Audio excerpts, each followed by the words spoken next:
अस्सलाम वालेकुम अज़ीज़ तलबा व तालिबात। उम्मीद है आप सब खैर व आफियत से होंगे।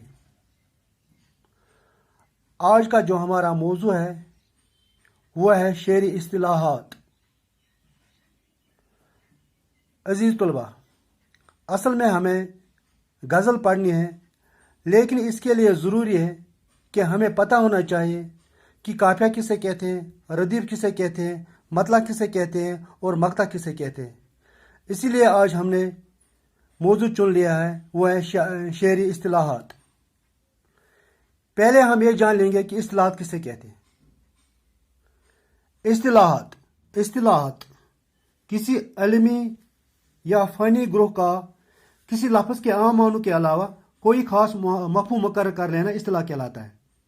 यानी ऐसे अल्फाज जो ख़ास जगहों पर ख़ास माने दे, इसको अंग्रेज़ी में टर्मिनोलॉजी और उर्दू में इस्तिलाहात या इस्तिलाह कहते हैं। मिसाल के तौर पर हम यहाँ एक लफ्ज़ ले लेंगे। एक लफ्ज़ है, वह है मुनकिर। मुनकिर के माने हैं इनकार करने वाला, लेकिन मज़हब की इस्तिलाह में मुनकिर के माने हैं खुदा की ज़ात से इनकार करने वाला।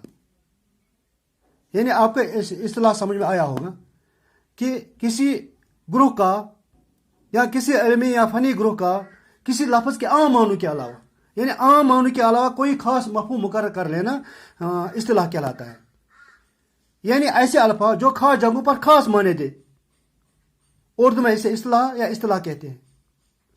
अब हम अपने मौजू की तरफ बढ़ते हैं। अजीज़ तलबा, अब हम अपने मौजू की तरफ बढ़ते हैं। शेरी इस्तिलाहात। शेरी इस्तिलाहात में काफिया, रदीफ, मतला और मक्ता आता है। पहले हम रदीफ के बारे में जानेंगे, आप लोगों को जानकारी दे कि रदीफ किसे कहते हैं। रदीफ जो है यह अरबी ज़बान का लफ्ज़ है। क्या है? अरबी ज़बान का लफ्ज़ है। इसके माने हैं घोड़ा सवार के पीछे सवार होने वाला, घोड़ा सवार के पीछे सवार होने वाला। लेकिन शायरी की इस्तिलाह में, यानी कि इस्तिलाह में इसको क्या कहेंगे, इस्तिलाह में इसको, शायरी की इस्तिलाह में इसको क्या कहेंगे, यानी वो मुस्तकिल कलिमा या कलिमात जो अशार के आखिर में बार बार आते हैं, इसे शायरी की इस्तिलाह में रदीफ कहते हैं। यानी वो मुस्तकिल कलिमा या कलिमात, वो लफ्ज़, वो बामानी लफ्ज़ जो अशार के आखिर में बार बार आते हैं, उसे शायरी की इस्तिलाह में रदीफ कहते हैं। लेकिन इसके रदीफ के लिए दो शर्त है। एक, ये मुस्तकिल होंगे, ये मुस्तकिल होने चाहिए, यानी कि तब्दील नहीं होने चाहिए। ये मुस्तकिल होंगे, तब्दील नहीं होंगे। दूसरा, अशार के आखिर में दोहराए जाते हैं, ये अशार के आखिर में दोहराए जाते हैं। मिसाल के तौर पर मैंने यहाँ लिखा है, गालिब का एक शेर है, कोई उम्मीद बर नहीं आती, कोई सूरत नजर नहीं आती। मैंने अभी आपको कहा वो मुस्तकिल कलिमा या कलिमा जो अशार के आखिर में आते हैं, बार बार आते हैं, बार बार आते हैं। कोई उम्मीद बर नहीं आती आखिर में, लेकिन ये सेम होने चाहिए, ये मुस्तकिल होने चाहिए, तब्दील नहीं होते हैं। ये एक गज़ में एक ही रहते हैं, ये चेंज नहीं होते हैं।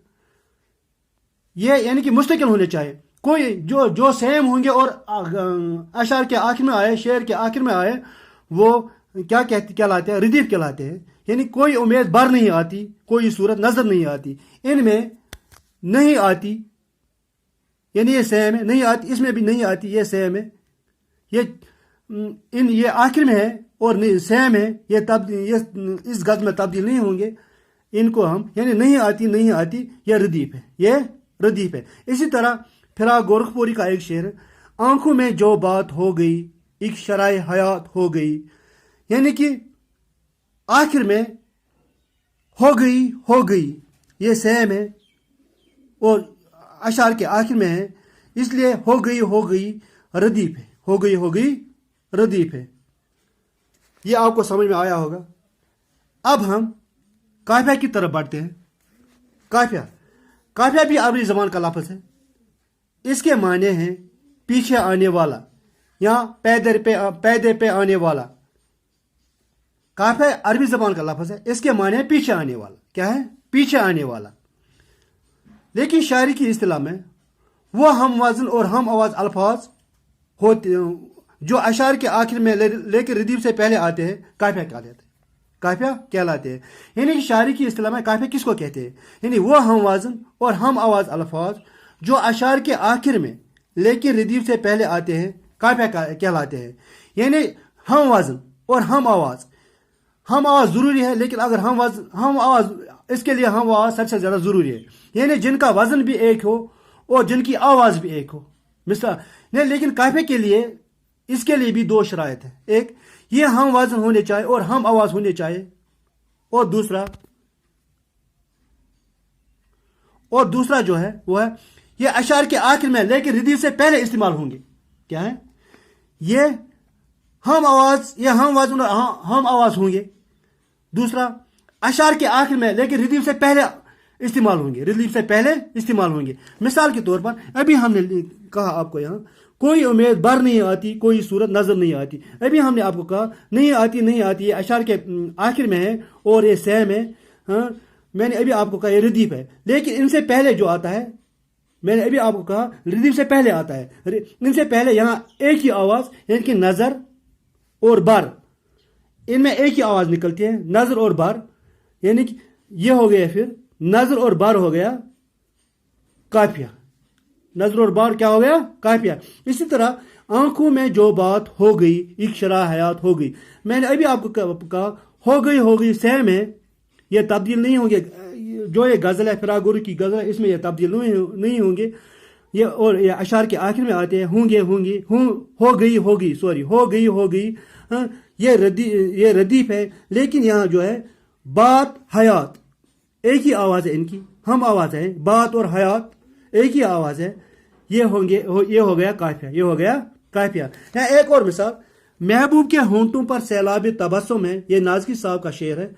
महबूब के होंठों पर सैलाबी तबस्सुम है, या नूर के दरिया की मौजों में तलातुम है। महबूब के होंठों पर सैलाबी तबस्सुम है, इसमें भी है, इसमें भी है। यानी कि आखिर में ये रदीफ है, लेकिन इससे पहले जो आए वो तबस्सुम और तलातुम एक ही आवाज है, हम आवाज है। गो की तबस्सुम और तलातुम काफिया है, तबस्सुम और तलातुम काफिया है। ये आपको समझ में आया होगा। अब हम मतला की तरफ बढ़ते हैं।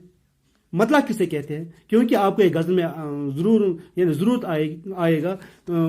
जब आपको ये समझ में आएगा, तब आपको गजल भी समझ में आएगा, तब आपको कसीदा भी समझ में आएगा कि मतला जो है ये भी अरबी जबान का लफ्ज है, जिसके माना है तुलू होने की जगह, यानी शुरू हुआ, तुलू होने की जगह। इस्तिलाह शेर में मतला किसे कहते हैं? यानी गजल या कसीदा का पहला शेर जिसके दोनों मिसरे हम काफिया और हम रदीफ हों, मतला कहलाता है। हम काफिया और हम रदीफ आपको समझ में आया होगा, काफिया आपको समझ में आया होगा और रदीफ भी आपको समझ में आया होगा। यानी कि गजल या कसीदा का पहला शेर जिसके दोनों मिसरे हम काफिया और हम रदीफ हो, मतला कहलाता है। मिसरा हो गया आधा शेर। आधे शेर को मिसरा कहते हैं, या नस्ब बायत आधे शेर को मिसरा कहते हैं। लेकिन इसके लिए मतला के लिए भी दो शर्त क्या है, शराइत। ये गजल या कसीदे का पहला शेर होगा, इसके दोनों मिसरे हम काफिया हम रदीफ हूं। इसके दोनों मिसरा हो गया आधा शेर, इसके दोनों मिसरे हम काफिया और हम रदीफ होने चाहे, तब इसको मतला कहेंगे। लेकिन अब सवाल ये पैदा होता है, जो बाकी अशार होते हैं, अगर मतला को हम कैसे पहचाने? ये मतला है। जो पहला शेर होता है उसके दोनों मिसरे हम काफिया और हम रदीफ होते हैं, लेकिन जो बाकी अशार होते हैं उनका पहला मिसरा, उनके पहले मिसरे में जो बाकी अशार होते हैं उनके पहला मिसरा जो होता है, उनके पहले मिसरे में काफिया और रदीफ की पाबंदी नहीं होती है। लेकिन हर दूसरा मिसरा मतला का हम काफिया और हम रदीफ होना जरूरी होता है। यह आपको समझ में आया होगा कि मतला किसे कहते हैं। मैं आपको फिर से ये रिपीट करूंगा कि गजल या कसीदे का पहला शेर जिसके दोनों मिसरे हम काफिया और हम रदीफ हों, पहला शेर जिसके दोनों मिसरे हम काफी और हम रदीफ हों, यानी कि जिस शेर के दोनों मिसरे हम काफी और हम रदीफ होंगे वो मतला कहलाता है। और जो अब यह सवाल पैदा होता है, जो बाकी अशार है क्या उनके दोनों मिसरे हम काफी हम रदीफ नहीं होते? नहीं, उनके दोनों मिसरे हम काफी हम रदीफ नहीं होते हैं, बल्कि उनका हर दूसरा मिसरा मतला का हम काफी और हम रदीफ होता है। यह आपको समझ में आया होगा। अब हम मक्ता की तरफ बढ़ते हैं। मक्ता किसे कहते हैं? मक्ता किसे कहते हैं? मक्ता यह भी अरबी जबान का लफ्ज है। इसके माने हैं काटना या कता करना, काटना। लेकिन शेरी की इस्तिलाह में मक्ता किसे कहते हैं? मक्ता गजल या कसीदा का वो शेर होता है जिसमें शायर, गजल या कसीदा का वो आखिरी शेर होता है जिसमें शायर अपना तखल्लुस इस्तेमाल करता है, मक्ता कहलाता है। यानी गजल या कसीदा का आखिरी शेर जिसमें शायर अपना तखल्लुस इस्तेमाल करे, मक्ता कहलाएगा, मक्ता कहलाएगा। लेकिन इसके लिए भी दो शर्त है, इसके लिए भी दो शर्त है। ये गजल या कसीदा का आखिरी शेर होगा, ये गजल या कसीदे का आखिरी शेर होगा। और दूसरा जो इसका शर्त है वो है इसमें शायर अपना तखल्लुस इस्तेमाल करे, इसमें शायर अपना तखल्लुस इस्तेमाल करेगा। अब यहाँ यह सवाल पैदा होता है कि तखल्लुस किसे कहते हैं? तखल्लुस किसे कहते हैं? अगर हम तखल्लुस के बारे में बात करें, तखल्लुस के माने हैं खलासी या छुटकारा पाना, खलासी या छुटकारा पाना। इसके माने हैं खलासी या छुटकारा पाना, यानी कि तखल्लुस। अब हम इसकी डेफिनेशन आपको बताएंगे। तखल्लुस हो गया वो मुख्तसर सा नाम जो शायर शायरी में अपने असली या मुकम्मल नाम की जगह इस्तेमाल करते हैं। यानी वो मुख्तसर नाम, वो छोटा मोटा नाम जो शायर शायरी में अपने असली नाम या अपने मुकम्मल नाम की जगह इस्तेमाल करते हैं। मिसाल के तौर पर हमने यहाँ ले लिया फिराक गोरखपुरी का एक शेर है, एक एक सिफत फिराक उसकी, देखा है तो एक जात हो गई है। लेकिन अगर हम फिराक की बात करें, इसका असली नाम है रघुपति सहाय, लेकिन फिराक इसका छोटा नाम है, तखल्लुस है इसका है। इससे हम जानते हैं यह कौन शायर है। ये इसका आखिरी इसके गजल का आखिरी शेर है, एक एक सिफत फिराक उसकी। इसमें फिराक इसने इस्तेमाल किया है, गो कि ये मक्ता है। इसी तरह गालिब का जो नाम है, इसका असली नाम है मिर्जा असदुल्ला खान, लेकिन यहाँ उसने क्या इस्तेमाल किया है? जब तवक्का ही उठ गई गालिब, क्यों किसी का गिला करे कोई, यहाँ इसने गालिब इख्तियार किया है। गो कि गालिब इसका मुख्तसर नाम है, यानी ये इसका तखल्लुस है, ये इसका तखल्लुस है। मुझे उम्मीद है आपको ये समझ में आया होगा। इंशाअल्लाह अगले मौजू पर फिर मिलेंगे। तब तक के लिए खुदा हाफिज। अगला मौजू हमारा जो होगा वो है गज़ल।